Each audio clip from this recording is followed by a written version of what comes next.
Hello and welcome to the CBB Supershow. I'm your host, Walter Waddell, aka Dub Deuces 85.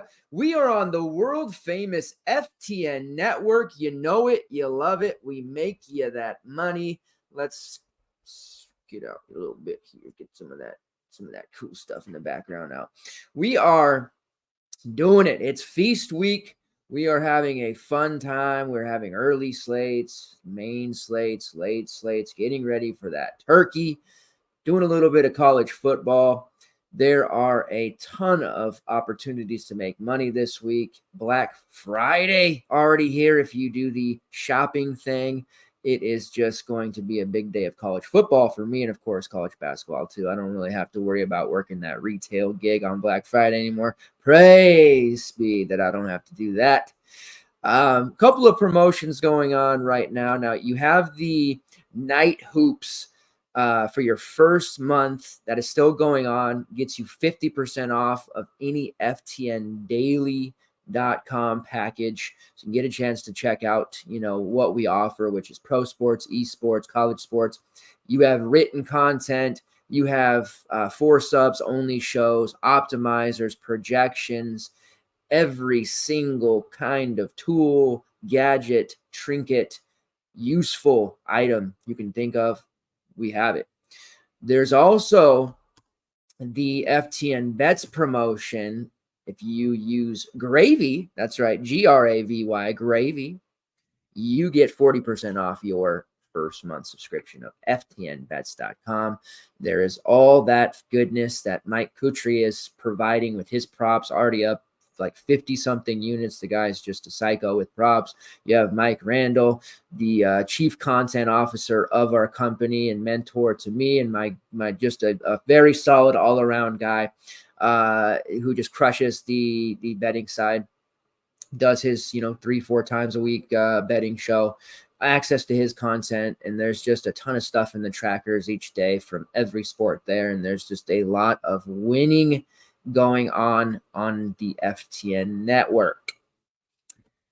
We are here. We're going to talk about the early slate, which is a 3-gamer, and then DraftKings main slate. I guess they're going to start it at 11:30 PST, which would be 2:30 over there on the East Coast. Of course, it's not up yet. It's not going to be up until probably morning. We'll do what we did last night, which was talk about games that I figured would be on the slate. Went in depth on James Madison game. It was on the slate. We went in depth on, Kansas, of course, and Purdue and all that. So we'll go through and we'll pick out a few games that are likely to be on the slate, and we'll talk about those. Currently sweating 2 props. One being Donovan Dent, who has 9 minutes to get 20 PRA, sitting right now at 15. So we just need 6, and he just bricked the layup, so that's not great. And then this Kansas game, man, like, what? 65-51, Marquette just beating the doors off of Kansas. The one pay up, and I went over this in detail last night too, the one pay up that we could actually rely on this year, obviously Zach Edey, but you're paying this huge price for him, and I know he had a decent game, but he didn't really pay off. And Hunter Dickinson's like the one dude that hasn't let us down in the first 3 weeks of the season, and here he is. I'm staring at a stat line of 11 points, 8 rebounds, 3 assists, a block, 2 steals, and 5 turnovers against Marquette. Like, this Marquette front court should not be stopping anyone. And in back-to-back nights, they have cost me an Adeem Bana prop, rebound prop, and now they're going to cost me a Hunter Dickinson prop. Unless Hunter grabs 3 rebounds in the next 5 effing minutes, He's already ruined my night for DFS. I think I'm still having a pretty decent night. We talked about that JMU stack. That went really well. Xavier Johnson, my God, what he put up damn near 60. Terrence Edwards, damn near 50. Bickerstaff did his thing with 30. Dussel did okay with 25. Cook, our value, did okay. Ferguson did not do anything. And it's like, hey, we're sitting here at like 180, 200 with Hunter Dickinson and Kevin McCullough and like, I don't know. I guess we got to start like really respecting this Marquette team. Maybe I'm not giving them enough of their flowers, because let's talk about this for a minute. I don't know. I'm so irritated about this because they, against Illinois, they gave up so many rebounds to Quincy Guerrier, Coleman Hawkins. Like, give me a break. Against Ryder, my man TJ Weeks, so many rebounds. Mervyn James, so many why are they gonna? I guess Marquette's the real deal. Like, go put a future on Marquette, because if they're smacking the hell out of Kansas like this, that's the real deal. Shaka Smart's got it going on. The lack of depth for Kansas is really showing through. They're having some foul issues. They're being forced into a myriad of turnovers. That Marquette perimeter defense has been nails. And I don't know. I am questioning almost everything I thought about the Big East and this Marquette team, because I don't know, man. Like, I can't continue to take rebounding props against this team, I guess. Jesus, I don't know. Bracket wise, let's take a peek here. So, I mean, we're going to be looking at, probably, unless Kansas pulls a rabbit out of their ass, Purdue versus Marquette. And I mean, if they hold Zach Edey to like 7 rebounds, I'm just going to go put like just going to take like the kid. I'm going to be like, sorry, kids, your college money is going on Marquette to win the title. Because, I mean, Jesus, I know it's an early season tournament, but they're running through these front courts like it's nothing. And it's just terrifying stuff. So we'll get into that game. Let's start with the early slate. You can tell I'm a little bit perturbed at the moment about this damn Kansas game. I mean, it's just malarkey. It's just malarkey, man. It's malarkey. Can't trust pay-ups this year. Can't trust any. At least Kevin McCullough's like doing it for us, but you cannot trust pay-ups this year. I'm going to have to start keeping track of this, but the Stars and Scrubs conglomerate of the DFS, CBB DFS community, Studs and Scrubs is not it, because you played a pay-up and Ferguson today. What did you accomplish besides just getting smacked? What did you accomplish? All right, let's get into it. I'm a little bit perturbed, but that's okay. All right, we're going to start with this 3-game slate. We're going to get warmed up here. Then we'll get into the real analysis. I feel like we saw this slate pretty well. We saw the slate before the slate, and I feel like we did a pretty damn good job. We avoided some of the lackluster plays in that JMU game as well. We played 4 in that one, and all 4 hit fairly well. We avoided the trash plays for the most part, except for obviously Ferguson, but for the most part we did pretty well. All right, first game on the slate, we're going to talk about North Carolina, the Tar Heels going up against Northern Iowa. Now, I have to keep taking shots at the Tar Heels because, yes, Purdue held on to beat a very tough Vols team. The problem here is that Zach Edey, he draws fouls on people. He does. But he's also getting the MJ treatment from the refs. I mean, clearly, we've been seeing that the last couple of games. Foul trouble galore for the Vols. Idu fouled out, 4 fouls for Meshack, 4 for Vescovi. Owaka fouled out, Estrella 3 fouls. Like, the fouls in that game were ridiculous. And I think we're going to see that in Purdue games a lot. So keep that in mind when Purdue's on the slate. But I want to just kind of poke fun at North Carolina and say, why didn't they go get Dalton Knecht? Dalton Knecht was the Brady Manic, like the upgraded Brady Manic 2.0 that they needed. Not a Pete Nance like last year, but that like manic. You throw Dalton Connect on that North Carolina team with veteran Armando Bacot and RJ Davis, and my God, that trio, and maybe a little Harrison Ingram to a lesser extent. But I think you see that team probably march their way into the tournament second weekend and beyond. Another great game for Dalton Connect. Love him. And the name is Connect. How could you not love that name? All right, so North Carolina, we haven't had the Tar Heels on the slate particularly very often. I think just once so far, but they haven't played anyone really worth a damn. They are projected to win 81-70 on Ken Palm, 78th in Tempo ranking, top 26 defensive efficiency, top 20 offensive efficiency. Northern Iowa, 216th in Tempo ranking, defensive efficiency of 171, offensive 83. They lost a tough game to North Texas in their first one in overtime, took care of business against a non-D1, and then they lost a game against South Florida. They were really not very good against South Florida. And that was a game in which they just got completely pummeled by a myriad of transfers, namely Jose Placer, North Florida transfer. Goes from North to South Florida. Good job, Jose. All right, so you know a lot about North Carolina. You probably don't know much about the Northern Iowa group this year, although there are a few names that will be familiar to you. The starting lineup, they normally run Bowen Bourne, who you will remember that name, Titan Anderson as well. You'll know that name. Nate Heise, Jacob Hudson, and Michael Duox. Key bench pieces, Landon Wolf, RJ Taylor, and Trey Campbell. This is a team we will want to stick to the starters if we do use them. Titan Anderson gives us guard forward eligibility. Now, he was on the slate for, I believe it was that North Texas slate. So many slates run together, but I do seem to remember us having Northern Iowa on one of those early slates. Titan Anderson didn't have the greatest of games for the price that he is of almost $7K.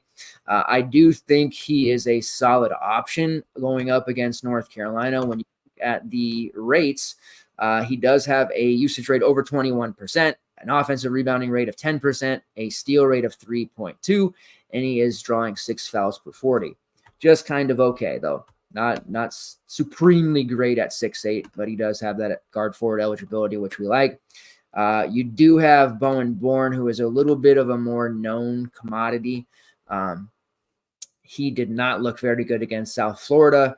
Only 6'6" for his upside, which he does have a little bit more than he's shown so far, has a shot rate of 27%.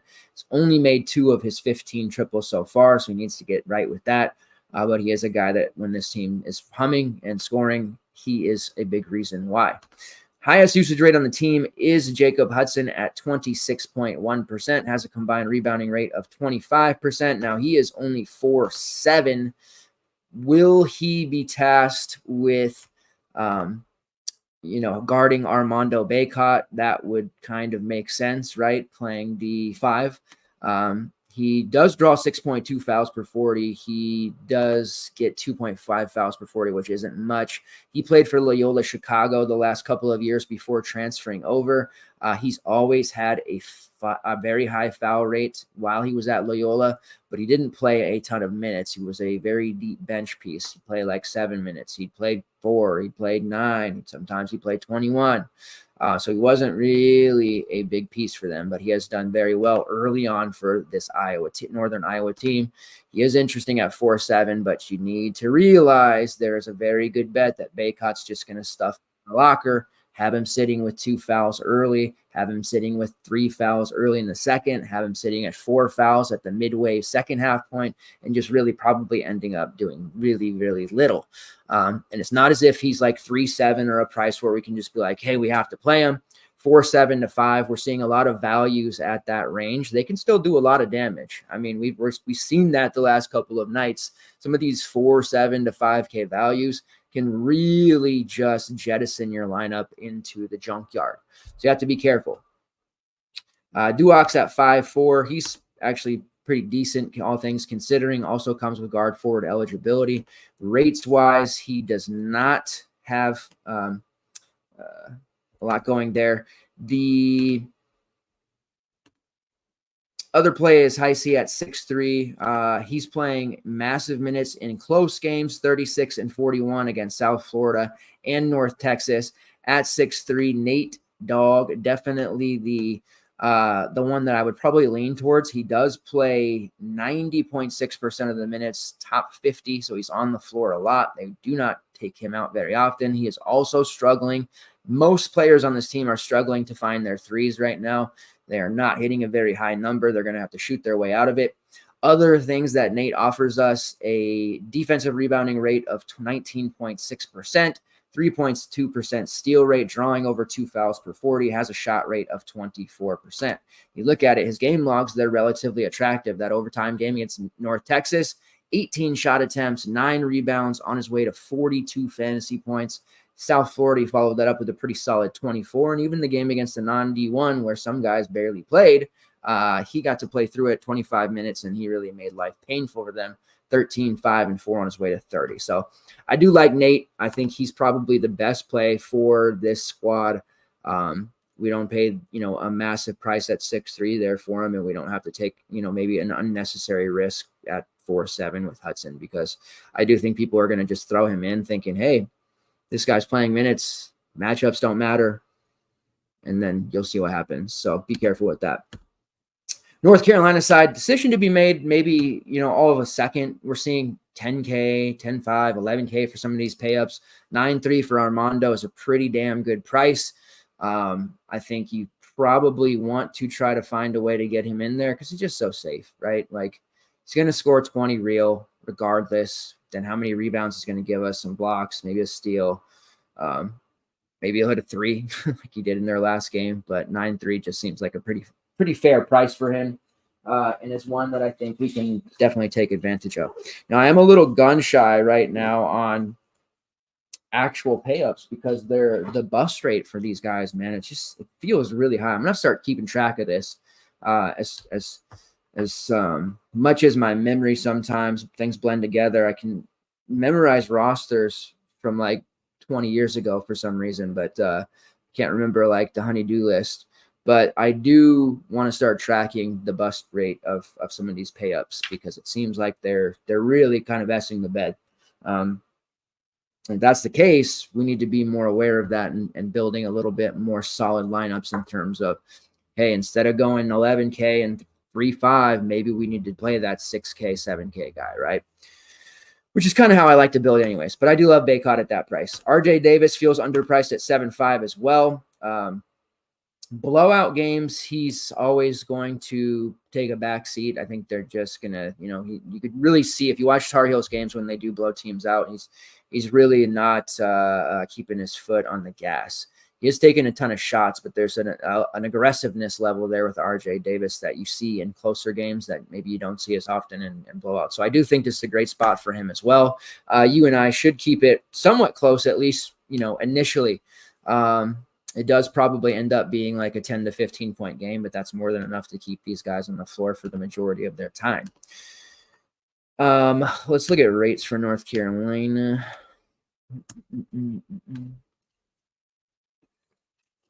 So Davis, 29% shot rate. The assist rate has not been anywhere, at least, I shouldn't say anywhere near, but he had a 20% assist rate the last 2 seasons. It's hovering around 13 to 14 right now. Still early. Is shooting just 27% from long range, 5 of 18. He's a career 35% shooter, so that should go up. But right now he's kind of struggling with his shot a little bit, but they haven't really been tested either. Baycott, obviously the real deal. 4th in the Ken Pom Player of the Year rankings, 32% usage rate, 33% shot rate, 6.5% block rate, drawing almost 8 fouls per 40. Good luck, Hudson. And a combined rebounding rate well over 42%. The remainder of the starting lineup after those two can get a little dicey, I think, depending on pricing. Harrison Ingram, who I think is a bona fide stat sheet stuffer when given the opportunity. Still seems like he hasn't been developed as well as he probably could have, right? Cormac Ryan, who we know is mainly just going to be a shooter, and in the last game he couldn't make any shots, so he wasn't really viable. Paxson Mojic, same thing. They brought him in to be a 3-point shooter. If he's not making threes, he doesn't offer you very much. Off the bench, Elliot Kadu, the stud freshman point guard, who I thought would be in the starting lineup fast. I kind of shocked that Cormac Ryan or Paxson starting over him. I do think at some point as we get closer to ACC play, Kadu does find his way in the starting lineup. Right now, he's super raw, turning the ball over, has to figure it out. Jalen Withers, Seth Trimble, Jalen Washington, and to a lesser degree, Zayden High. So that's the bench. They're running kind of deep right now, but that'll certainly tighten up as time goes on. Ingram, 24% shot rate, 22% usage rate, an 8.3% offensive rebounding rate, and a 4% block rate. Ingram is okay. 6'4" is a pretty decent price where he can certainly offer you a 20-25 fantasy point floor. He hasn't shown major upside just yet, but that is a intriguing price where I think we can lean into that a little bit. We want multiple Tar Heels exposure here. Cormac Ryan at 6K would be a no for me. Wojcik at 5.7 would also be a no for me. I think some people look at Cormac and be like, well, 6K is a good price. How come we're not on him? Because, like I said, he's really reliant on his shooting. He has done fairly well with his assist number, but it's just not something I think we can rely on. And right now he's just breaking shots. Like, he's there to shoot threes. This Carolina team operates well with Armando Bacot on the roster with guys who can knock down threes. Brady Manick, looking at this roster. Dalton Knecht over there in Tennessee. This roster doesn't have Brady Manick. I don't think they're going to be operating at peak performance here with Cormac Ryan and Paxton Wojcik. Kadu at 5K. There's going to be a day where he breaks out. You see his minutes are trending upward as well. I do want to have him in the MME player pool. Those of you who are running those alt builds already and doing the 20 max and beyond, Kadu is somebody you want to have exposure to. Likely going to be just a dead lineup for now, but keep rolling him out there because he is going to have a big game, and you don't want to be caught with your pants down when it happens and surprised, especially if he's going to be priced any lower than 5K here in the next one. Jalen Withers at 4.5, not getting enough minutes. It would take an injury or probably major foul trouble for him to be relevant. That's the same can be said with Jalen Washington. He had that big game in their last one, 22 fantasy points in just 12 minutes, but they just won't be there. Bacot's got to be hurt, got to be foul trouble. Just there's nothing there. And then you have Seth Trimble, who is a prime candidate to transfer at the end of the year.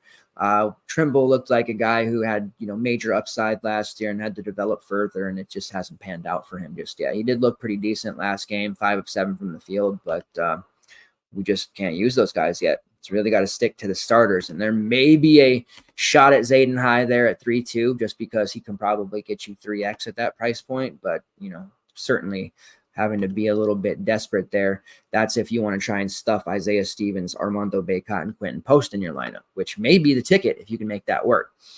So that is the UNC game. Moving on to the next one here. You believe how? Hey, what's up, Myron? It's good to see you, brother. How is Post higher than Bacot in pricing? Well, that's, it's probably a little bit of a shock there, but, Post he's been doing it, man. You look at the numbers for both, they're relatively similar, right?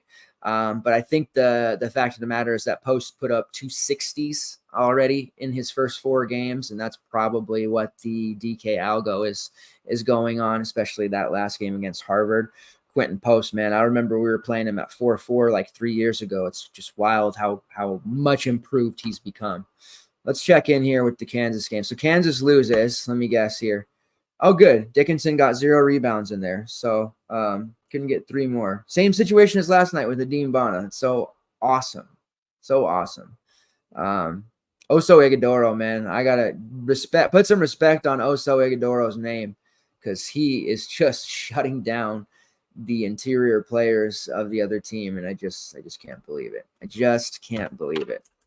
I am getting real tired of Marquette taking Edie's rebounding prop tomorrow. I don't care what it is.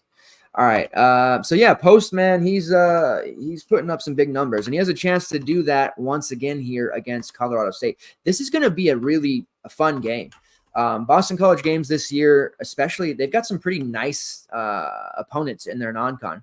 And they are going to have some very fantasy-friendly type environments quite often. They have a game against St. John's later in the December month as well, in a couple weeks, December 10th.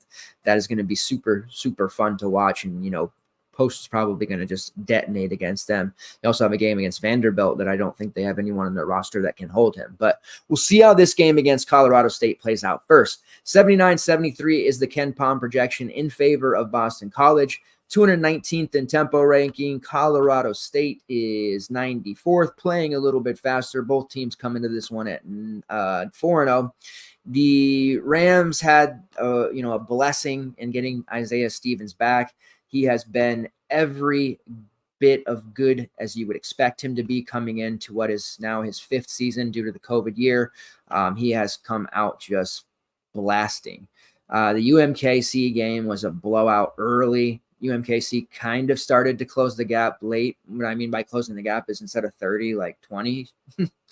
And he didn't have to do a whole lot. So that game he was, kind of mediocre, but you can throw that out and not worry about it, because in this one, in a close game, he's going to end up playing major minutes. We're talking 35 to 38 pretty easily. You look at his other games. The Wright State game was especially fun to see. He had 22 and 14 against La Tech. He had 15 and 10. He's a very big threat to 2D in this game. The Boston College perimeter defense is more improved than we've seen in prior years, but they're not going to do anything to stop Isaiah Stevens here. So very, very premium play if you can get there at 9-1. And you'll probably have to make a tough decision, right? Because let's be honest, on this small slate, you're probably not getting all 3 of the pay-ups without making major sacrifices and taking the Fergusons of the world that are going to give you 2. At this moment, Stevens has a 25% usage rate, 21% shot rate, a assist rate of 42%, top 20 in the country, and he's shooting 50% from long range on 14 attempts.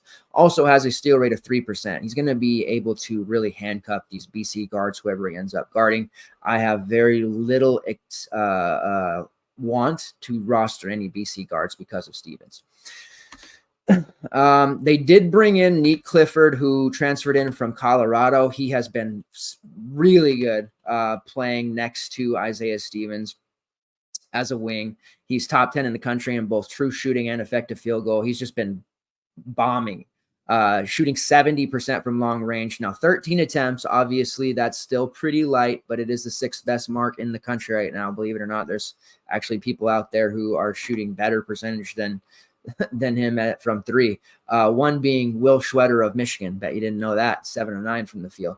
But yeah, he's really good. He was a very high quality role player for Colorado, logged a lot of minutes for them, and now he's getting a chance to really contribute on a program that is going to be needing him. And the Mountain West is a conference that is going to be actually much improved from last year. I know last year, how could they be more improved from a team that goes damn near all the way? From top to bottom, this Mountain West conference is going to be a lot better. I think they were very top heavy last year is what I'm getting at. With Nick Clifford at 6'1", he's a very strong play. Because of that, he has a 3.1% steal rate, a 20.6% shot rate. He's not going to typically offer you a lot of peripherals. And I know you might look at that and be like, what are you talking about? 14 rebounds, 9 rebounds. Yeah, he had some big rebounding games. That's not typically going to be what we see from Nick Clifford. I don't imagine he will be hitting 9 to 14 rebounds very often. So right now, his rebounding rate is excessively high, but it's way over his career numbers.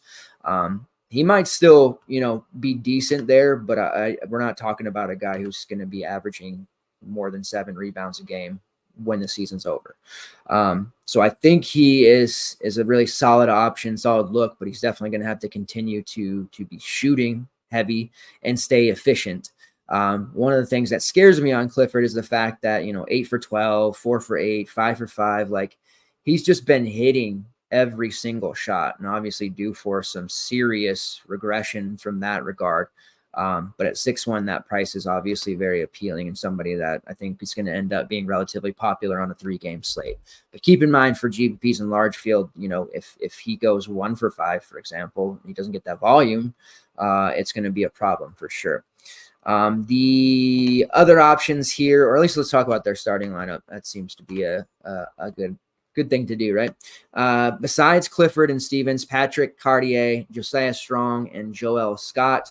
Cartier's been on the team for a couple of seasons now, and he's always had a super high usage rate and shot rate, even though he doesn't play a ton of minutes.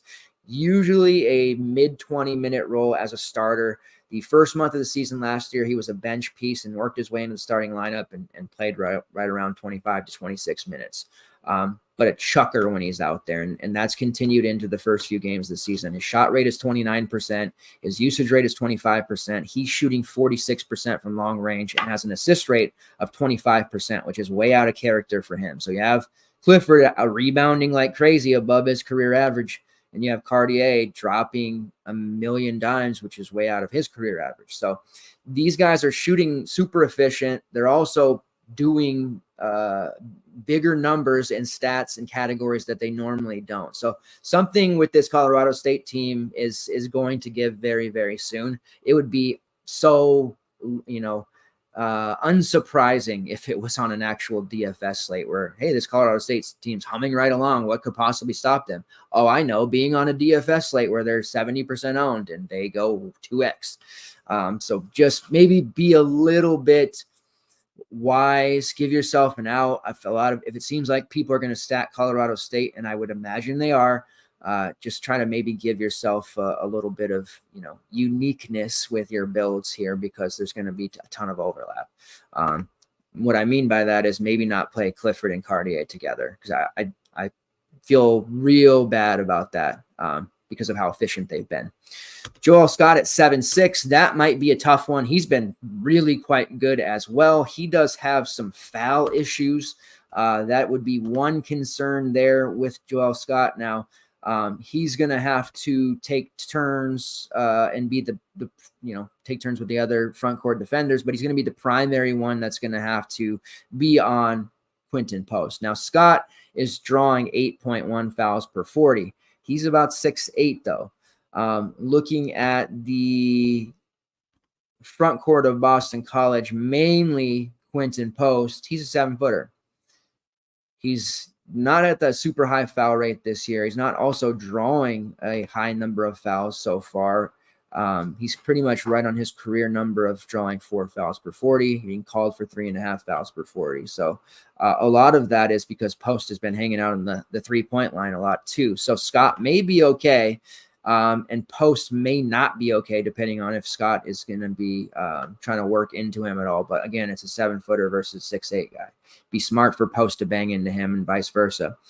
Scott's numbers pretty solid: 21% defensive rebounding rate, 4% block rate. Again, drawing those 8.1 fouls per 40. If he can get Post into any kind of foul trouble and run unimpeded on the interior and on the wing, he could have another really big game. At 7.6, though, it just feels way too steep to me. I'd rather try and find the 1.5K to get to Stevens, or just take yourself that discount down to Clifford or Cartier. They have the heir apparent to the throne, which is Steviante Jackson. Has not played yet, dealing with a hip issue. Once Stevens goes off to the professional level, Jackson's going to be the guy that steps it and takes what I believe to be his alpha guard role. We'll see if that actually comes to fruition. He hasn't been healthy enough to do that just yet, but he is somebody that I really, really like. May or may not have him in Dynasty League. Josiah Strong, the last one, not an efficient 3-point shooter whatsoever. He's 4K, playing about 25-ish minutes. Not a very high upside play, but if you're trying to stuff in all these studs, then I guess you can get him in there. He'd probably score more than Ferguson's 2, so that's a start. 2x, 3x, something like that, you're probably happy with. So you can certainly look there and maybe feel okay. And then you also have Joe Palmer, who played 22 minutes against UMKC, right around 15 minutes per game at 3.8. He's actually been a really high fantasy point per minute player. I don't know. Again, he's another super efficient guy. Don't know how or if that can continue. Right now, he's shooting 46% on volume, 13 threes off the bench. He has a defensive rebounding rate of 28%. He's just been really, really efficient, which has been the story for this Colorado State team. It can't continue, can it? I don't know. This team, it just looks real looks almost too easy to click in 3 or 4 of them. But I guess it was real easy to click in 3 or 4 from JMU today as well. The JMU game, I should say. But I obviously want to get to Stevens and one of Clifford or Cartier. It's kind of where my head's at. Boston College, love Quentin Post. I always want Quentin Post. I've been rostering him for years. Certainly feels a lot worse paying almost $10K for him. This is the highest price he has ever been in the history of Quentin Post. But he's just been so good. 19 rebounds against Harvard, 17 and 10 against Richmond, which was, I guess, at this point, a down game for him. Against Fairfield, 31 and 11. So he's just been super, super good. He had foul trouble against the Citadel. Citadel almost won that game because of it. So if he gets foul trouble, that kind of changes the dynamics for Boston College, but he's obviously a very good play. Now, I worry about rostering a guy like Jaden Zachary. He's 8K. I know he's coming off the big game against Harvard. He's actually scored over 35 fantasy points in 2 of 4 this year. But opponents-wise, they have not played anyone to the level of Colorado State's perimeter defense. Zachary is a very likely candidate to get handcuffed by Stevens. I think I would almost zag if we think people are going to be all over Zachary to somebody like Claudel Harris, who will have maybe the weaker portion of the perimeter defense. And he really looked good against Harvard after kind of sleepwalking through the first couple of games. Remember, he's a transfer up from Southern, and he is pretty intriguing at 5'9". I think borderline main team playable if you want to go there. The rest of the roster is pretty cheap after Devin McLaughlin, who at 5'6" to me isn't necessarily all that playable. Prince Aligby for guard forward eligibility at 4'9" is definitely playable. He didn't have the best start to the season, but we saw him last year log a lot of minutes as a freshman, played 25, 30 minutes a lot. Looks like that's going to be the case for him again, and he's steadily improving over the last couple of games and playing a much bigger role for this team, which is pretty much what we expected to happen this year, and he's locked into that starter role. His rates aren't going to knock your socks off. He's about a 17% usage rate. He does have a very high offensive rebounding rate and a combined rate of 25%. But he's just one of those players that I think is going to find ways to get it done. He gets rebounds here, steals, not the best 3-point shooter, but he's just one of those guys where you'll be watching and suddenly, he's got 20, 25 fantasy points. So he's probably one of my favorite Boston College guys that isn't Quentin Post, I think, for this particular slate. Mason Madsen playing about a 20-minute role off the bench. 4-1 would be a desperation value that you need. You're just looking for cheap guys to kind of backfill. I just got done talking about how these busts at the top, but this 3-game slate doesn't leave us a lot of other options besides having to say we got to play at least 2 of Stevens, Baycott, and Post. Can mess around with playing 3, but you got to have 2. All right, Villanova versus Texas Tech. It's pretty solid slate games-wise, competitive, contests. KenPom has it 65-62 in favor of Kyle Neptune's Villanova. They suffered a very tough, close loss to Penn. I remember going into that one, Penn was plus 12. Said like, hey, these battle of the Philly, Pennsylvania schools, all that. They play LaSalle and all the Temple. Penn's they play each other tough. Don't be surprised if Penn covers. Guess don't be surprised if they win. That was a very impressive win by them. Villanova otherwise made a fool out of Maryland right after that. Really disappointing game for Maryland.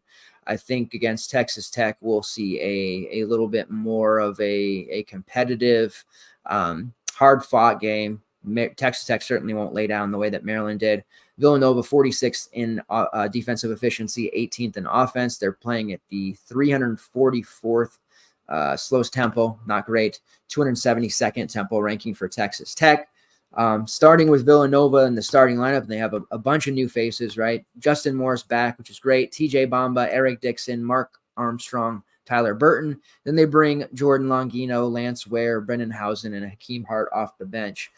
Tyler Burton's had to adjust a little bit going from this super high usage role, getting every shot he ever wanted at Richmond to, hey, your usage rate's going to go down. Your shots are going to go down because we got we got Bamba, Dixon, and Burton are kind of, seeing their overall scoring numbers kind of go down a little bit. But rebounding wise, Burton is putting up some ridiculous rebounding numbers, over 35% combined rebounding rate. Dixon is over 30% combined rebounding rate as well. Burton and Dixon both shooting 40% from long range. Bamba shooting 44% from long range, and Justin Moore shooting only 31%, but he's taking a ton of volume at 29 shots. Mark Armstrong has struggled in year 2. We kind of thought, well, I thought, hey, if Villanova is going to take that step, they're going to have to get something from Armstrong. Now he's 4-5. If you think there's going to be a moment in time where he wakes up, he does start, but clearly he's going to be kind of stuck in that the dreaded fifth starter role. If you haven't heard me talk about this yet, that fifth starter who's just the one that gets left out, like they're the last one picked for dodgeball. They don't get the shots. They just do a lot of fit bidding. That's Mark Armstrong. So he's going to be sharing minutes even as a starter as Hakeem Hart comes in off the bench to play a 20-minute role. Jordan Longino is going to play about 15 to 20 minutes. They might ride a hot hand. Longino played almost 30 minutes against Penn. Then Brandon Housen, who we've seen play a 15 to 20-minute role. So a lot of cannibalization of minutes for those spots where we're seeing more. He's locked in. He's going to play big minutes. There's nobody going to be rotating with him. We're going to see Tyler Burton typically play 25 to 30 minutes and Dixon play 25 to 30 minutes. And then TJ Bamba is going to be locked into a probably 30-minute role when it's all said and done. But there is a lot of stuff to figure out for this Nova team in terms of rotation, pecking order after more, and shot distribution. And right now it's kind of tough to get really excited to use any of them. I would still use Moore. I know the Maryland game, it was ugly. He didn't play particularly well, but that was just a really ugly one to watch. Against Penn, he nuked the slate. We know he can get hot, take a ton of shots. Looks like he's healthy, good to go. So he's probably the most playable Villanova option there at 7-3. But again, if you're going up top and playing those high priced options, you're probably not going to have 7-3 for more. Maybe that makes him a little bit on the lower owned side, which I do kind of feel intrigued about. TJ Bamba at 5'8" is a fine GPP look. And then as you're looking for these values, Lance Ware's not really playable at 3.5, but just get you a 2x number and keep stuffing in those studs and scrubs. I do think Housen or Longino are fine to use. I wouldn't be on Armstrong and I wouldn't be on Hart. Those guys just don't do enough, but for 1K cheaper, I would take a shot at some of those other bench guards if you need. And Eric Dixon, who was phenomenal last season, he's, predictably kind of struggled to figure things out with Burton. He's had some decent games so far, but kind of hard to get behind using him just yet. All right, looking at the Texas Tech group, Pop Isaacs has been our real prop god, not to get confused with the prop god that works for FTN. But we've done really well on Pop props so far. Clearly going to be the alpha on this team, at least on the perimeter. So far, 26% usage rate, 23% assist rate, drawing 6.5 fouls per 40. He hasn't been able to find his three just yet, shooting just 25%. Last year, he shot 38%. So that number should theoretically come up.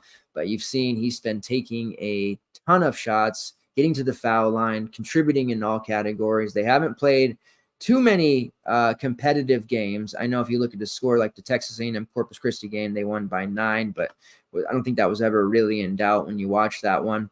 He's 7K. I really like him as a if you can fit him, main team, but as a GPP type of play as well.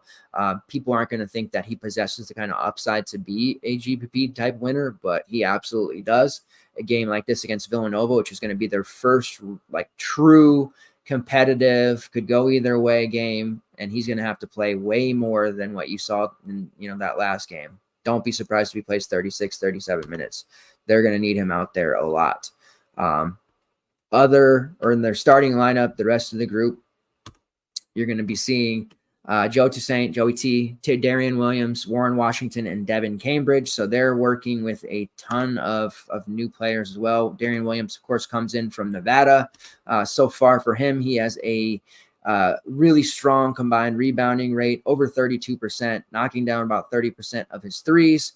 Has been a really solid contributor thus far, but his price point is up there at 7.2, higher just by a little bit over Isaacs. I personally would prefer Isaacs. I know Williams has been, like I said, really good on the glass, but this will be a nice little test against that Villanova front court as well.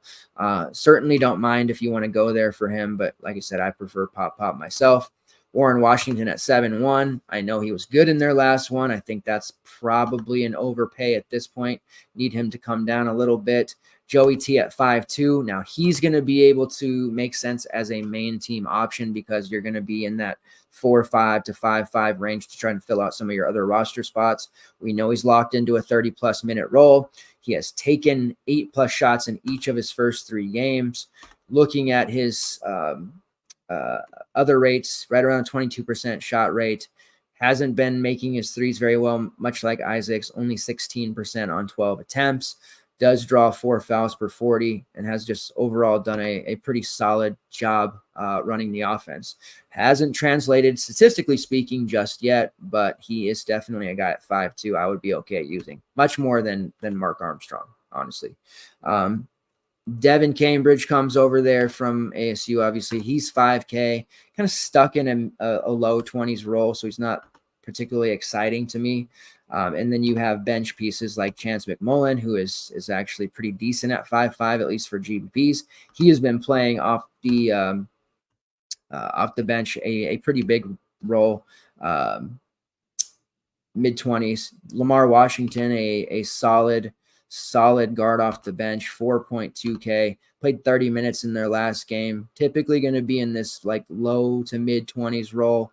I think he's fine at 4.2 if you do want to use him. He's not a guy that is going to give you a massive upside, but I do think he's pretty good bet for 3.5 to 4x at 4.2. So I think he's a little bit more of a safe value than maybe people will realize. Then you've got obviously, Kyron Lindsey, who's just low end, Jennings, Kerwin Walton, who's never apparently going to pan out. There's not a lot to like on this bench beyond the Washington McMullen group. But I do think that they're better used, and we try to use the starters, but I think that Washington and McMullen would be better to use than Cambridge or Warren Washington for what it's worth. But I'm on Pop Isaacs if I can get there. Otherwise, I think I can come away from this game with Joe Tsai and feel pretty decent about it. On the other side for Villanova, I'm probably looking at some of their cheap guys as well. So the core for this early slate coming out, I should just, go ahead and core Post, Baycott, and Stevens. All right. Take care, guys. No. I would say Isaiah Stevens for sure. Like if you could only play one of those 3, I think you got to play Isaiah Stevens. I would love it to be the forwards, right? So he's core play number 1.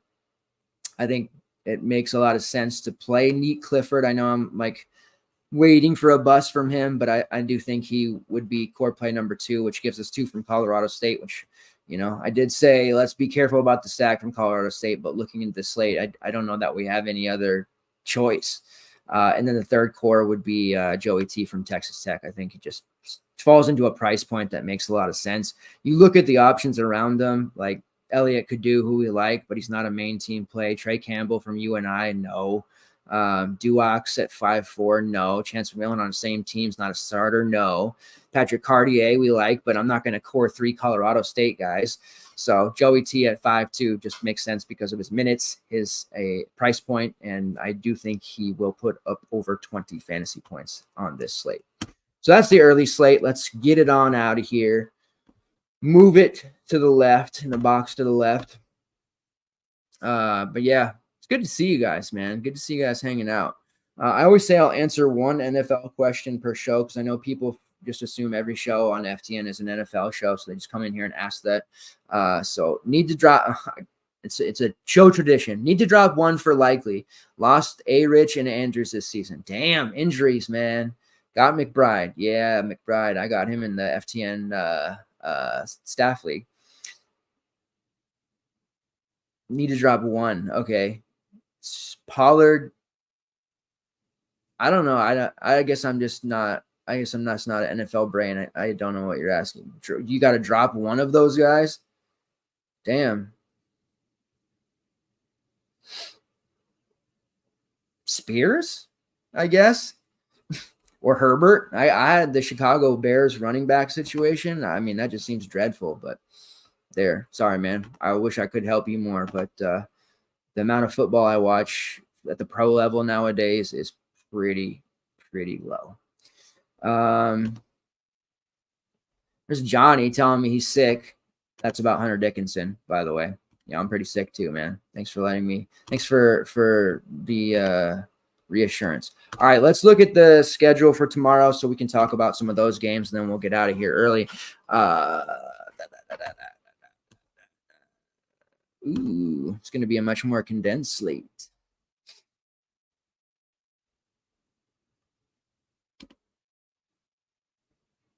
All right.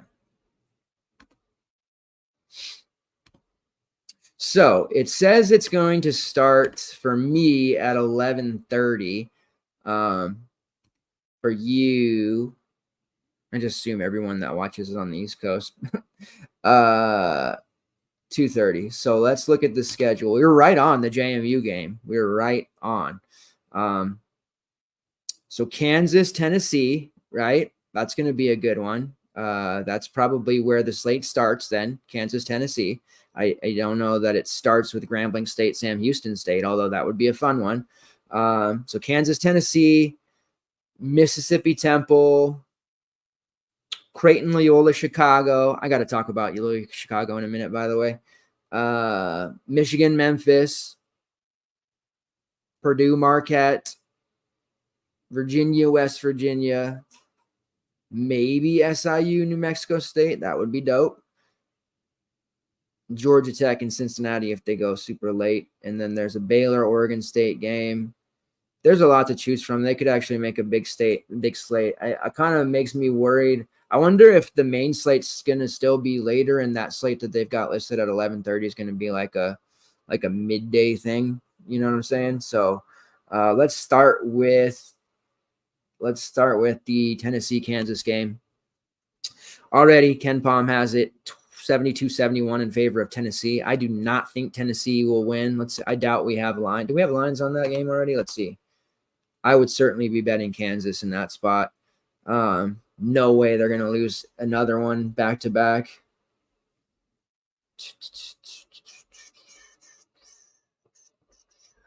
I don't see a line for that on DraftKings yet. But if Kansas is underdogs at all, that's going to be like a really big spot to bet there. I as much as I like Dalton Connect, would not back Tennessee versus Kansas. Defensively, they're solid. We saw it today. They used their fouls. They really exerted a lot of energy on defense. It made Triple J a non-factor in all other categories because he ended up having to guard Edey at times. I do just a complete non-factor, fouling out in 13 minutes. Toba Waka and JP Estrella are just too young, too raw. They couldn't do anything besides foul out in early minutes as well. So they ended up putting Triple J on there, and that's all he did was defend. So going up against Kansas, clearly looking at the way that Marquette made things happen, it's going to be, I think, a spot where we can definitely mini stack Tennessee the way that you could have yesterday, and it worked out very well. Just looking at, obviously, Oso Ighodaro just tore them up 21-9. Chase Ross hit a couple of threes, 12 points. Sean Jones hit some shots, 9 points off the bench. We saw Cam Jones played fairly decently. Tyler Kolek for a minute had like this quad double thing going on. So I do think there's going to be some usable options on both sides, but both defense can definitely get after it, as we know. Tennessee, I would be really heavily invested in Dalton Connect, although depending on how much higher his price goes, it might be a situation where we just keep betting his props. Dalton Connect, man, he's got himself at number 9 on Ken Palm's Player of the Year rankings. That's how good he's playing right now. On 23 attempts, 44% from long range. Absolutely love that kid. Jordan Gainey was really good today. I had said last night, like, Gainey coming off the bench, a little tough to pay the prices they'd be asking, but a 30% usage rate today, 15 points, 2 rebounds, 2 assists, and a steal. He played actually really well, while other guys besides Connect just did awful. Triple J did, nothing. Meshack did nothing. Fouls in the bigs. They had to have a second person scoring. It was Jordan Gainey. And his shot rate's now up to 29%, which is the same as Dalton Connect. So depending on what Gainey's price actually is, he could be certainly a play here against Kansas. I kind of like the idea of looking at Jonas Aidoo after a really bad game. Nobody would be looking at him. He had a real nice game the day before, and against Syracuse, 14-11. We do have to start considering teams playing their third game in 3 days. There is going to be some tired legs. 3 guys who are heavy on the 3-point shot or mostly scorers are going to maybe struggle a little bit more. Maybe that hurts Dalton Connect to an extent. And we want to look at guys who maybe are high-end rebounders, physical defenders that are going to rack up steals, blocks, stuff, things of that nature. We might want to start looking at that because we are going to see some fatigued players in these tournament games. I do think Aidoo is a nice look. Triple J is probably going to be a little bit too high priced, but he's obviously somebody we can look at. When it comes to Kansas, I would really like to just go right back to Kevin McCullough. The way that McCullough's playing, he's 7th on the Ken Palm Player of the Year rankings, by the way. Dickinson's 5th. McCullough is just arguably the most important player to any team. Obviously, if Kansas were to lose Hunter Dickinson, it would be tough for them, right? But they have some big bodies that can at least take up space.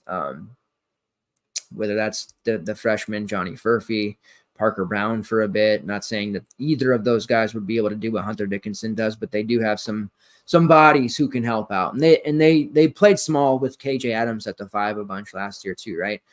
But you take Kevin McCullough out of the equation, and he was hurt a bunch last year. That hurts them not only defensively, it hurts them offensively, it hurts them in leadership. There's just so many qualities about McCullough. And you go way back to his, early freshman, sophomore seasons at Texas Tech, and you could see that there was something brewing with this kid. And he's just totally turned into a DFS stud, just another monster game for him. He did turn it over a ton today. Marquette was forcing a lot of turnovers, but he played 37 minutes. It's the 3rd time this season already that his usage rate in a game has been over 30%. 24 real points, which is season high for him. It's actually the 3rd time he scored over 20, 8 rebounds, 3 assists, a block, and a steal. He's coming off of, the big triple-double against Chaminade. He's just a stud. He's an absolute stud. And I know Tennessee defensively, they're really, really good. But I don't know. We might not be able to do the Kansas double stack this time, depending on pricing and all that. But if it comes down to I can only play McCullough or Dickinson, I am going to Kevin McCullough. And I do expect him to be well over 8K and probably over 9K before we even get to conference play with the way he's playing. He's just freaking amazing right now, the way he is. Love Kevin McCullough. Now, Tennessee defense, let's look at the McCullough's position here and how Tennessee has done. So looking at today's game, we obviously saw a very pedestrian performance from Braden Smith and Lance Jones, who has been pushing the pace and giving Purdue a little bit of a different element than we have seen. Maybe they've lacked since the Carson Edwards days. He was a non-factor too. It was actually Fletcher Lawyer, who has been in a sophomore slump, went absolutely ballistic with 27 real points. And it almost seemed like the Vols, they made a conscious decision to say, okay, we're going to take Braden Smith out of the game. We're going to take Lance Jones out of this game. Zach Edey is going to do what he does regardless. And still, he had 23 and 10. It wasn't like if Hunter Dickinson hadn't just completely sucked just now, that would have been he would have obviously blown the doors off of Edey's price and production. But anyways, they still did fine on Edey. It was Fletcher Lawyer who just ran around, really just not defended at all, and was just chucking. Also drew a lot of fouls, got himself to the foul line a lot, and he did it there. So I do worry for Dickinson about another possible bad game here with the Vols just throwing, body after body on him. But like I said, McCullough, I think he's going to do really, really well and continue. You look at the Syracuse game that Tennessee just had, Chris Bell, similar stature as Kevin McCullough, had 16 real points, didn't do really anything else. Justin Taylor, who is also a similar stature, had 7 rebounds, 2 steals. So combine those two together into one Kevin McCullough, I think he'll be just fine.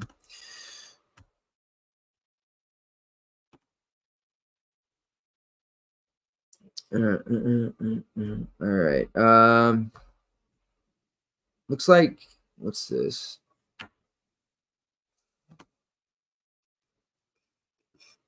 We got a Florida-Pittsburgh game on the slate as well, or we will. Gonzaga, UCLA. So we have a potential for a really late slate, like a big slate. I think they're going to end up breaking into 2, like the afternoon games, and then the main's going to be like the late, because they don't really do these all-day slates. There's an Arkansas-Stanford game later in the night, Wisconsin-SMU. Like, there is a ton of fantasy goodness there. On the bright side, Donovan Dent hit his prop.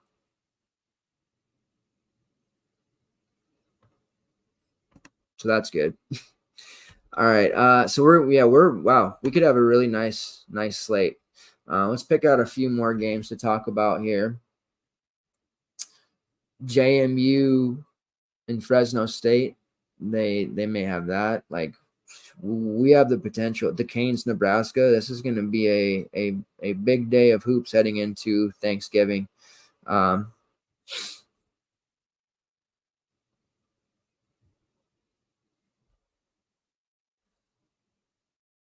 Syracuse versus Chaminade. Chaminade's going to pull the upset.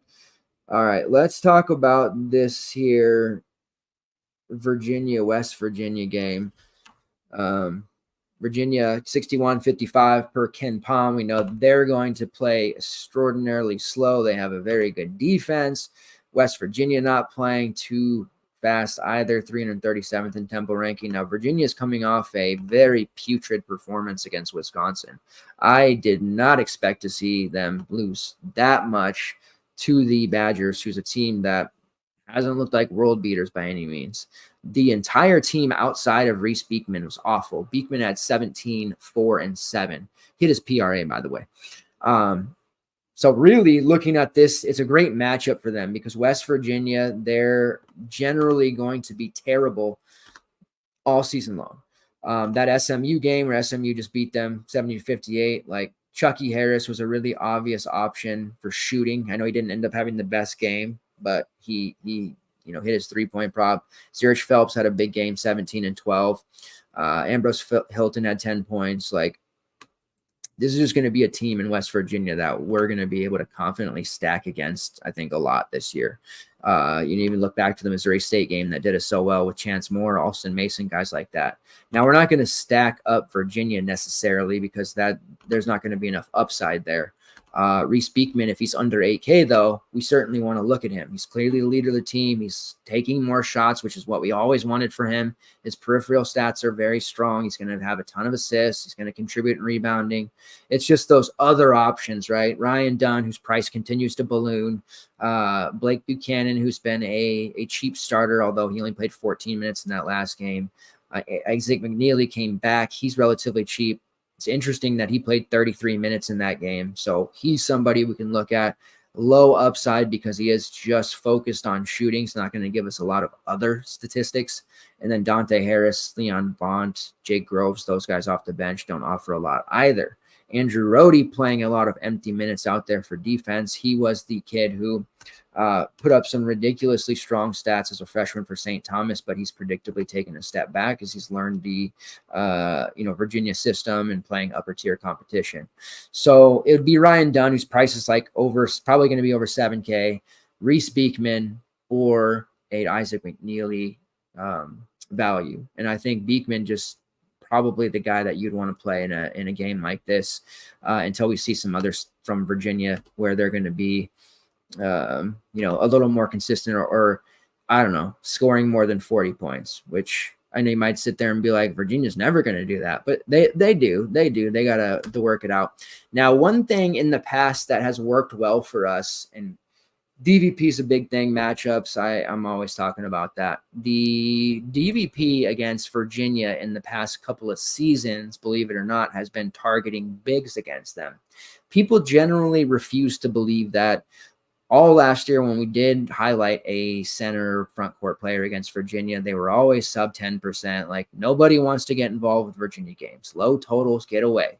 But our old friend Razzle, who used to say, like, Virginia plays in these type of games all the time. Somebody's going to score. Fantasy points are going to happen regardless. If shots aren't going to be happening, rebounds are going to be happening. If turnovers are happening, steals are happening. There's things going on. Front court players have had success on Virginia, and I'm not going to go back into the last couple of seasons and rattle all those off, but it is something that I want to put back on your mind because I know that you've probably forgotten about it from last year, and because it just doesn't sound like something that should be true. And it's an extremely small sample so far this year, but Steven Crowell, who has had a pretty mediocre start to the season, had 15 points, 10 rebounds, 2 assists, and a block shot against Virginia. They had absolutely no answer inside for Steven Crowell.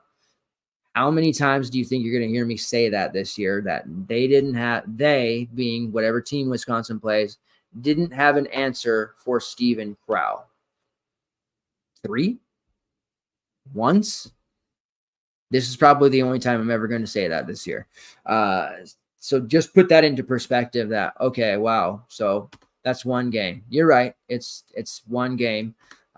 It certainly couldn't possibly be a trend. I mean, right? Like, couldn't even find another game this year that shows a big man that did well against Virginia. Let's just check. Okay, so here's one. Virginia played Florida on the 10th of November, first week. Virginia did win by 3. Now, Florida's got a bunch of transfers in place and some new faces. They went out and got this 7'1" kid from Marshall. Maybe you don't know about him. High-end shot blocker, big-time rebounder, really good. Kind of flourished for Marshall. He had 26 minutes against Virginia. Now, keep in mind, he's 7'1". 14 points, a bunch of bunnies, a lot of bunnies. Looking back at that game, he had a lot of high percentage looks. 14 rebounds as well, 2 blocks and a steal. That's pretty good. That's pretty good against Virginia. And they even scored 70 against Virginia. So that's really quite good. Even Tyree Samuel, who's not somebody you think of as a traditional big, but he's 6'10". He's pretty tall. 11 rebounds against Virginia. 11 rebounds against Virginia. He also had 10 points. Pretty solid outing for him against Virginia as well. Against Tarleton State, where they won by 30, Scott, TSU's guy, Ja'Cory Smith, did not have a monster game in that one. They actually shut them down quite well. So, they didn't give up a big game to any big there. North Carolina A&T, they smacked them around. They didn't give up a huge game to any big there. And then Texas Southern, who they held to 33 points, lower end team, didn't give a big game up to anyone there. So there have been 3 games against Tarleton State, North Carolina A&T, and Texas Southern where no big went off. They had 2 games against Wisconsin and Florida, maybe a little bit better than those other 3 teams, where multiple front court players ate them for lunch. So that might be something that we can look at. I'm not going to sit here and say that it's a lock and load or anything, but West Virginia does have a high end, great rebounding big that plays a lot of minutes in Jesse Edwards, transferred from Syracuse. He's probably going to be super expensive, 9.5, 9.6. That will be a decision point for me if I want to, kind of jam that DVP spot in and just say, hell with it, I'm going to go for it. Or if I want to play in a GVP. I don't have to get too crazy with it because I know no one's going to use him against Virginia. So we can probably use him in jam lineups, large field and stuff like that. Still be above the field, but also not put ourselves in a position where, if he does get 2 early fouls and sits, like, damn, 9-5. Jesse Edwards is going to end up finishing with 20 fantasy points. My night's over. So while I admit it's risky, it's only risky because of what I expect his price to be. If Edwards was like 7K, I would just lock him into every single lineup I made. That's how confident I am in this Virginia DVP for what it's worth. Other guys on West Virginia that have been good, Quinn Selinsky, Kobe Johnson sort of sucked some people in. Whenever it was yesterday or whenever West Virginia was on the slate most recently, he kind of reverted back to what Kobe Johnson was.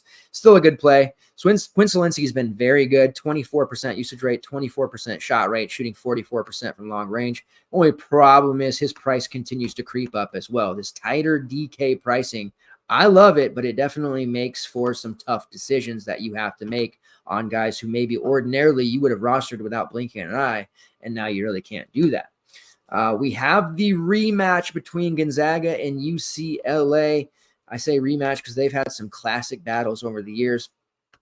There was a lot of chatter today about how Gonzaga might struggle against Syracuse. I don't know why anyone would have thought that. Syracuse is clearly, even with Gonzaga's lack of depth, an inferior team. And I'm not trying to be disrespectful, but, Adrian Autry is not Mark Few. They have a lot of younger players, as does Gonzaga, but the front court of Chris Bell, Benny Williams, Naheem McLeod, Malik Brown, like that wasn't on par with Graham Ike and Antoine Watson. It wasn't on par in any of the spots, really. Nembhard was just making them look silly. I don't think Mintz and Starling's defense is disciplined enough to handle an old school point guard like that. So I don't know why people said that. I'm thinking that people are probably going to say, well, this UCLA team's going to smack Gonzaga around. But I would encourage people to maybe think a little bit more. I do think that WCC is going to be taking a step back, which is going to allow those people to say, like, Gonzaga doesn't play anyone. This will be an interesting game, though. I do think Gonzaga wins. Ken Palm has it 71-66 in favor of Gonzaga. In that game, they attacked more. You saw against Purdue, obviously with Edey, he's going to impact shots, but they relied a lot on threes. They did take another 20 against Syracuse, but they really relied on the three against Purdue. In the second half, it murdered them. You saw them attack a lot more. Ike didn't, he was kind of floating, taking threes against that Purdue game. He was, getting inside interior shots, good looks. He had 14 rebounds. He was really, really physical, which you like to see from Ike. Ben Gregg, who I like a lot off the bench, he was super active as usual. Braden Huff, active off the bench, younger guy. But we also saw Antoine Watson stay out of foul trouble and dominate on the glass as well with 13 rebounds. And he got a lot of high percentage looks, dunks, layups, stuff like that. So the attacking nature of Gonzaga like that, that's what they need to do against this UCLA team, which also has a ton of younger players. Gonzaga, while they are young on their bench, they do start 4 players that are juniors or higher. Watson, of course, a senior. Hickman, Nembhard, Ike, all juniors. They do start Dusty Stromer as a freshman, but they have a lot of experience with those guys, and that should give UCLA a little bit trouble. Looking at the starting 5 that UCLA they used against Marquette. Let's start with that game where they did almost beat Marquette, which almost a head scratcher at this point. But the starting lineup they went with there was Adim Bana, Sebastian Mack, Dylan Andrews, Lazar Stefanovic, and then Burke. Double B. We can call him Double B for short. And then off the bench, Ade Mara played only 6 minutes. Will McClendon played 19. Looking at today's starting lineup against Chaminade in a game that was obviously never in doubt, they inserted Ade Mara back into the lineup, and then they brought Burke off the bench. But they're bringing Burke along quick. He played 24 minutes off the bench, 9 points, 4 rebounds. But Mara also was really good. He had 10 rebounds as a starter. I like Mara. I like Double B. I like whoever starts between those two against Gonzaga just because they're going to be value. We've had trouble with the MTEs, not MTV, mind you, and these tournaments because games lock before we actually get the starters because they run long. So we may not know, and I think Mara's probably maybe even a little bit too risky because even as a starter, he played 15 minutes. You could probably just play Burke whether he starts or not. Dylan Andrews back in the starting lineup. If he's sub 5K, he's a really good play as well. Played 30 minutes today. Just getting a nice source of value there. Bana, 12-6. I felt weird about paying the high price for Bana yesterday. He's just not a guy that I think, not that he doesn't belong. He's a good player, but I just don't think at any point he's ever really going to be a 10K guy. He probably will be priced up with some big games, but when we're talking about pay-ups, I just don't know that I can get behind 9K, 9.5, 10K Adim Bana, especially as we get into some tougher matchups for UCLA. But this is a really young group. Sebastian Mack, who played really well again today, 16, 6, 3, and 5 steals. Still remains probably one of my favorite players if salary isn't going to matter, and I say favorite players on UCLA. But otherwise, I'm probably just looking at Burke or Dylan Andrews from this one. On the Gonzaga side, I like all the veterans. Prices are up. If Nemhart's under 7K still, definitely on board with using him. He's going to play basically the entire game. EK, to me, him and Bana battling it out, that one is probably a stay away for me just because he's not going to be priced cheap enough. The risk of foul trouble there, that will also exist with Anton Watson. Nolan Hickman put up 19 real today. He's going to be probably 5.5, 5.6, somewhere in there. He's definitely in play. And then Dusty Stromer, who kind of almost predictably stepped back after a big game yesterday, will probably still be sub 4K and does represent value. I still like Ben Gregg. He played 19 minutes today. He's not a huge scorer, but he is a pretty decent peripherals guy. Somewhat high fantasy point per minute. If he's like 3.5 again, he's a source of value as well and did quite well for us the other night. All right, let's talk about one, maybe two more, and then we'll look at some bets and we'll get out of here. The Arkansas-Stanford game, I think that's one we probably want to talk about. And I would say Ole Miss Temple, but I don't know if they're going to give us that one. Florida and Pittsburgh is a good one as well. Both of those on ESPN. So Arkansas versus Stanford. Ken Palm has an 83-78. Arkansas expected to score a ton. Now, Arkansas just lost at home to UNC Greensboro, 78-72. That was a Greensboro team we had on the slate recently. We had the Langleys, Mikael Brown-Jones, Donovan Atwell, who had a really bad game for us on the DFS slate. This was an interesting loss, real tough. Arkansas played Khalif Battle 33 minutes off the bench, and you can see if that kind of is a signal. The starting lineup they went with Devo Davis, Tremont Mark, L. Ellis, Trevon Brazil, and Jeremiah Davenport. Davenport played just 6 minutes. It's a bit of a signal because if they get into a situation where they're not scoring or they need a bucket, Khalif Battle is clearly going to play a lot. Like, I know L. Ellis is, a lot of people have earmarked for the high usage guard role when the going gets tough and they need the score. Like, that's going to be L. Ellis, but I actually think it might be Khalif Battle. But at the same time, they're all going to cannibalize each other. And you look at this, Devo wasn't very good. Tremont Mark had 21 real. L. Ellis had 19 real. Khalif Battle had 11 real. But it's real telling that Battle came in there, had a 25% usage rate, 33 minutes off the bench, also 6 rebounds. But he only made 2 of his 10 shots, but he got to the foul line a bunch and made some free throws there. But it's very, very telling if this game is somewhat close against Stanford. That really wide range, deep Arkansas rotation that we're worried about might actually not be as deep as we thought.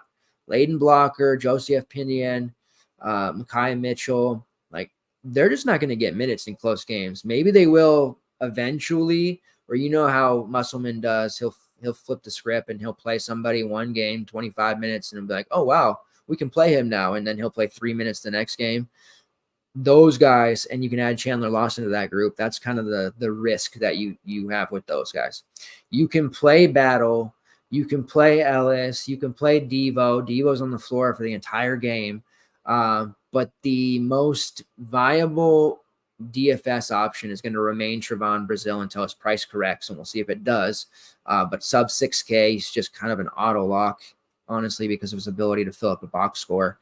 And then Tremont Mark, more so for me, Tremont Mark over L. Ellis. I know a lot of people would probably pick L. Ellis over him, but Mark to me does a little bit more from a fantasy perspective, fills up the box score a little bit more.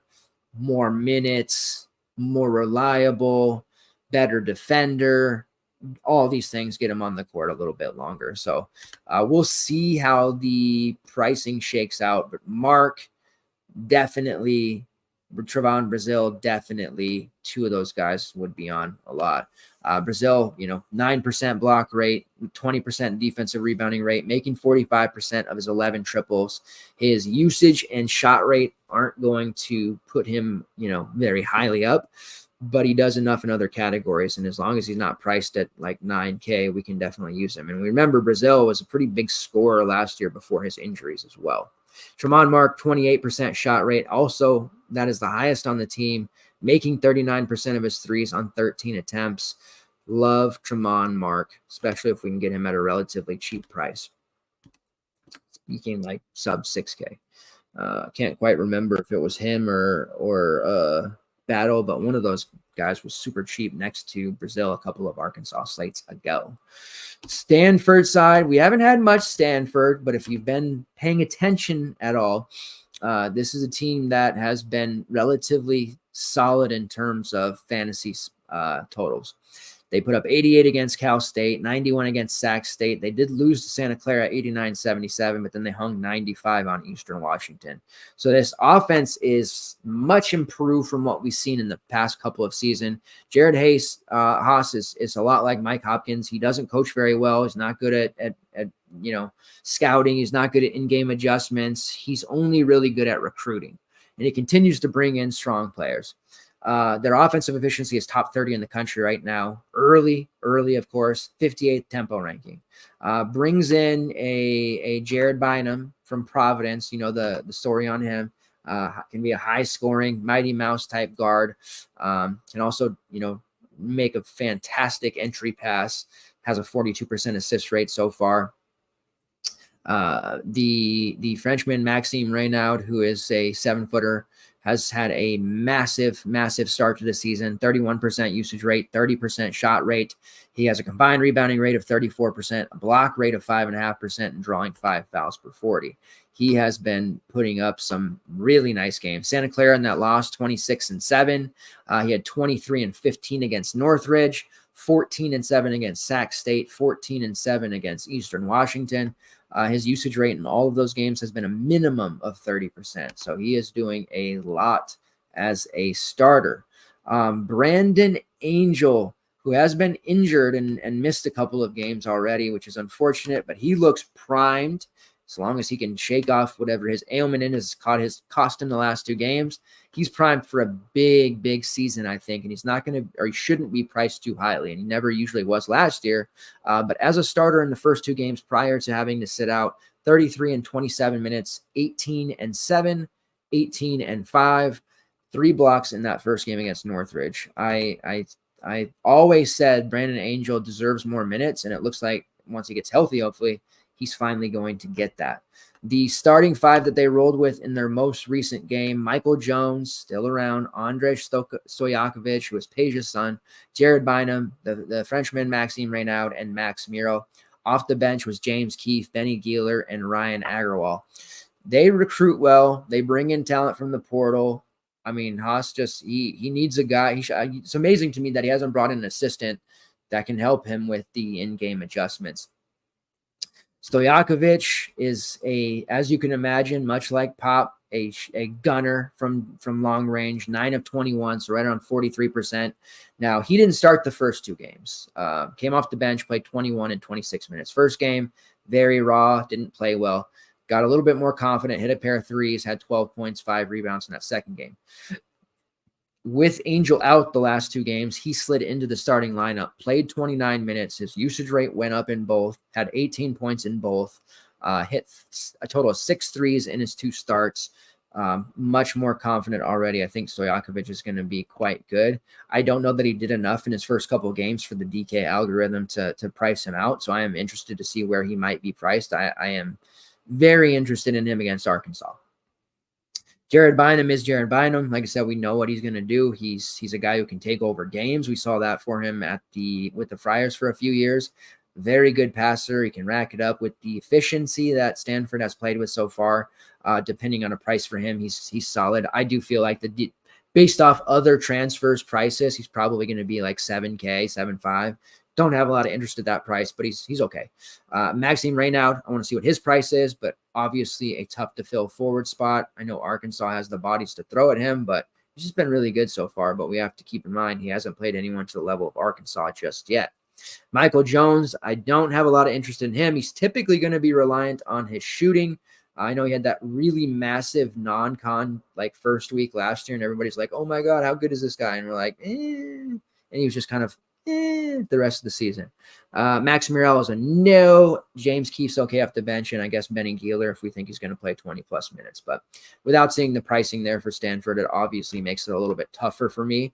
Yesterday we had teams that we had already seen. It was a little bit easier to predict.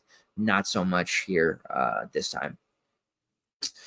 Let's end with Michigan, Memphis. Ken Palm has it 79-78 in favor of Memphis. They have played two lower tier teams, and then they beat Missouri in a game that I expected to be a lot more competitive, 70-55.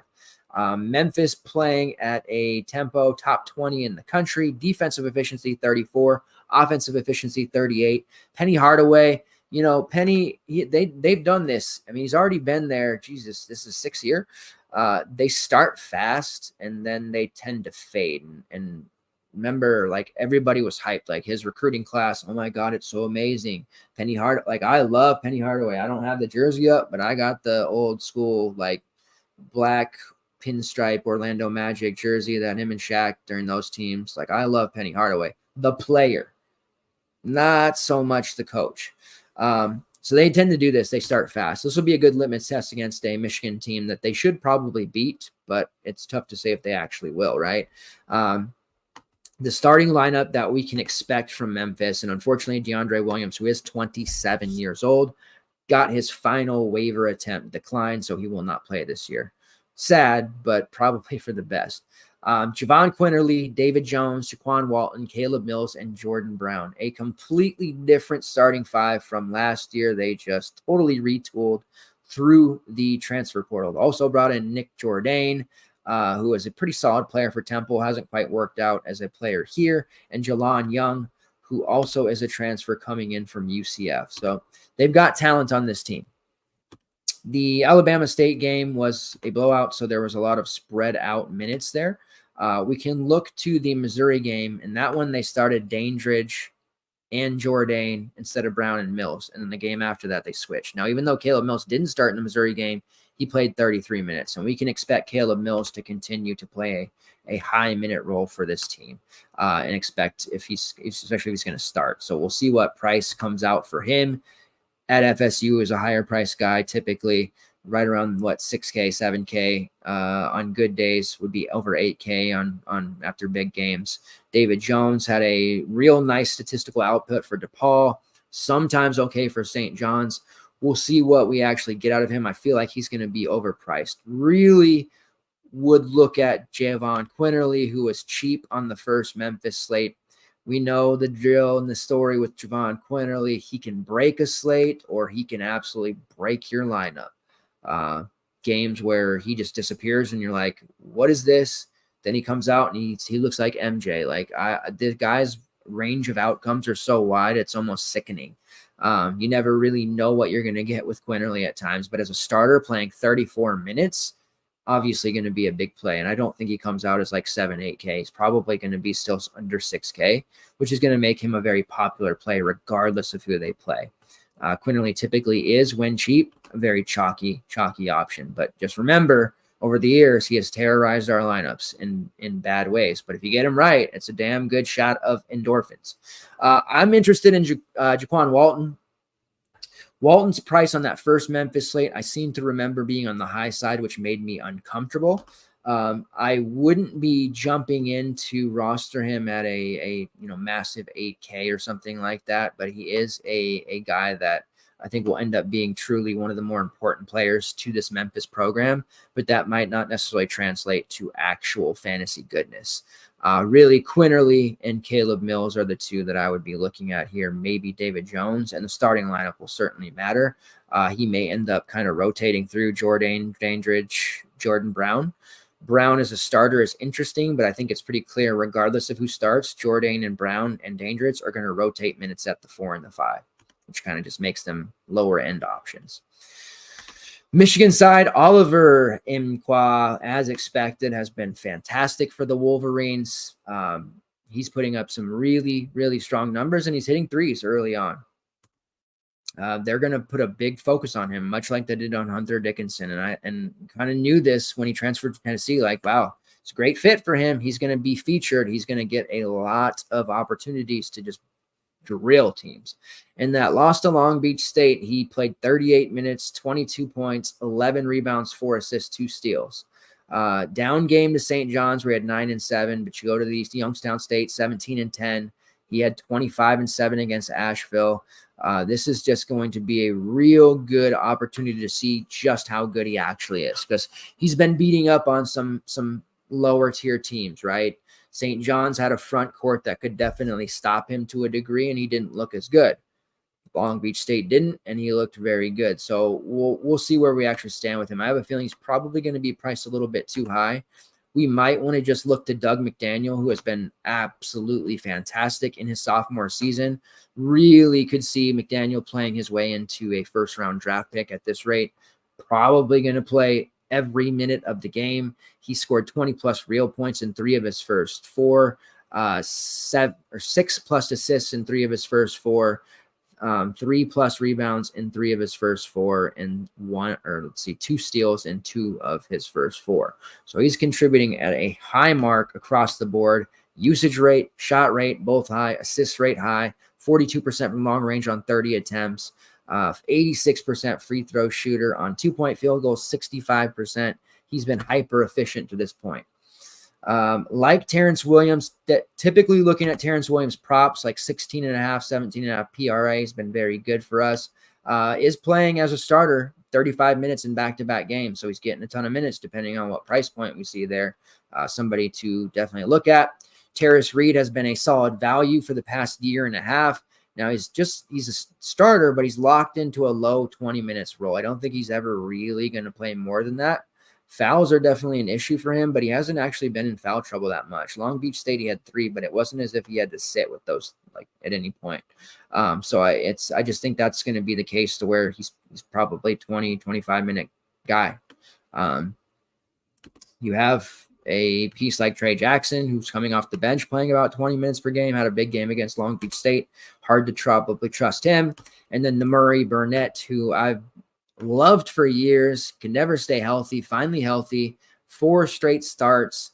He had that really ridiculous game against St. John's where he scored like 18 in the first half. Typically not going to see that from him. He wasn't great against Long Beach State. He's probably one of my least favorite Michigan plays, unless his price is below like 5K, and I highly doubt that will be the case. So we'll see what prices are on Michigan, but Doug McDaniel, I think, going up against Memphis, Javon Quinterly, and Caleb Mills on the other side, I'm very interested in the guards.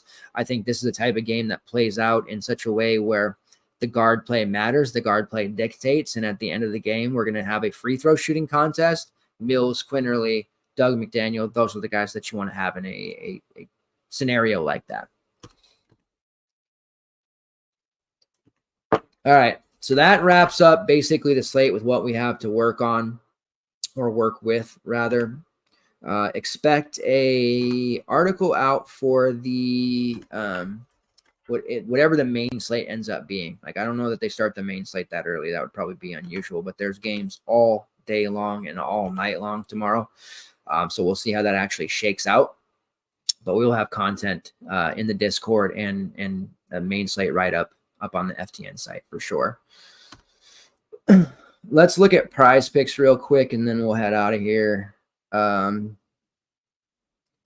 PRAs are special.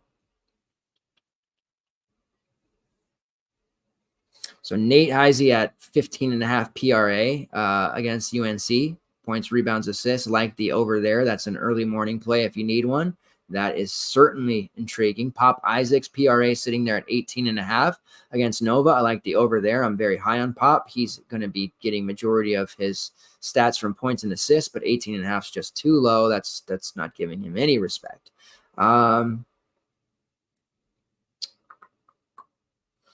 Not taking Kalkbrenner rebounding props. We're pretty well learned to stay away from that. I think let's see what Bryce Williams points prop is. 'Cause Nebraska has a game against Duquesne's. Bryce Williams points prop is 15.5. At Charlotte, he was basically a 20-point per game scorer. To start the year with Nebraska, it seemed like he had to kind of find his place. It does seem like he's found his place already, so I like him as a big-time scorer for Nebraska as well. Over 15.5 real points for Bryce Williams. We will be locking that one in as well. I'm sure the board will have more as we get up tomorrow and the day goes on.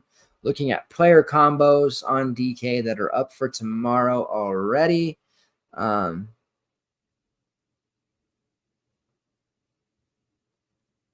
Does it say like 6 a.m. and 3:30 a.m.? So Hawaii time or something? Must be. Let's see here. Nate Izzy, 15.5 PRA at -110. I'm going to probably get into some trouble with that one. That seems like a really, really good bet. Neat Clifford, 19.5 PRA at -120. Like that one as well.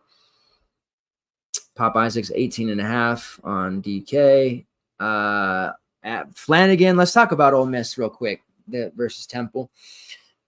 No Braids Flanny or Braids Flanny. It doesn't matter anymore. Flanagan transferring to Ole Miss, where he's finally able to just play the way he's always wanted to, which is as the alpha, getting minutes with no worry about getting yanked for a million other guards. He has been able to flourish early on.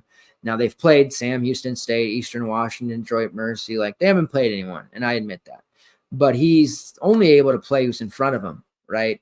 32% usage rate, 32% shot rate. He has a 3.5% steal rate, drawing almost 8 fouls per 40, a defensive rebounding rate of 18.1. He has scored 15, 29, 8, and 23 real points. The Sam Houston State game was closer than anyone expected. He had 18 free throw attempts, 7 rebounds, 1 assist. But he has absolutely been crushing for Ole Miss, and I am really liking his every prop. The PRA there at 23.5, we can deal with that. His actual point prop is 15.5 at -105. Looking at it, he scored 15, like I said, 29, 23, and 8, so 2 of 4. But I'm very confident in Alan Flanagan. He's just getting to play a high usage alpha role for the first time of his career, and he's going to absolutely detonate in that role. I'm very excited to see him as the season goes on. I didn't get a chance. Let's see.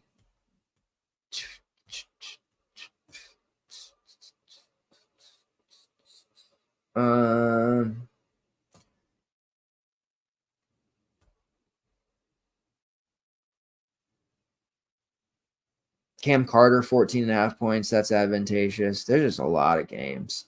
All right, we're going to end it on Loyola Chicago. They're playing Creighton tomorrow. Now, I was very early on my man from Loyola Chicago, Dame Adelkun, who transferred from Dartmouth. And people looked at me in that first game like, why the hell do you want to use him? Why do you like him? He's not even starting. And he ended up barely playing, right? 13 minutes. But he had well over a fantasy point per minute.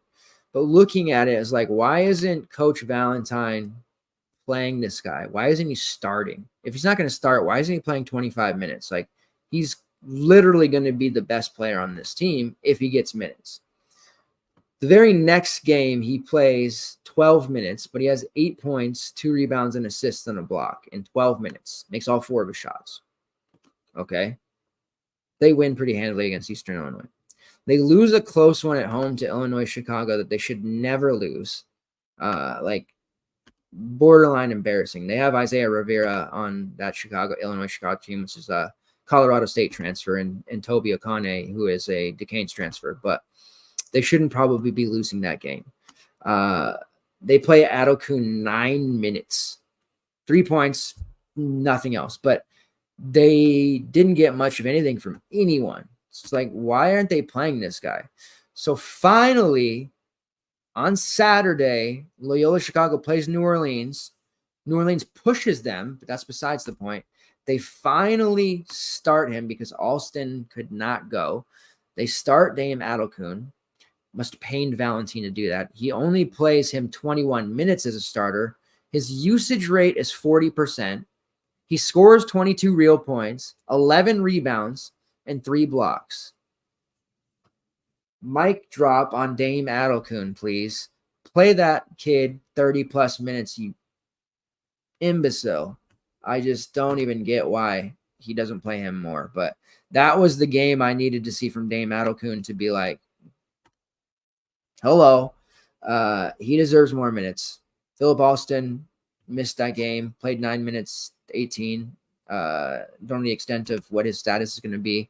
Don't even know if that game versus Creighton will be on the slate, but you know if it is, I'm going to have some Dame Adelkun in GPPs, especially as a starter, because he is clearly the best player on their roster, and the only one that doesn't seem to realize that is their head coach, Drew Valentine. So had to end the show with some Dame Adelkun love, because when I was seeing what was happening in score updates. I had to go stream it to be like, whoa, I can't miss this Dame Adelkun performance, and I made sure to talk about it in the Discord as well.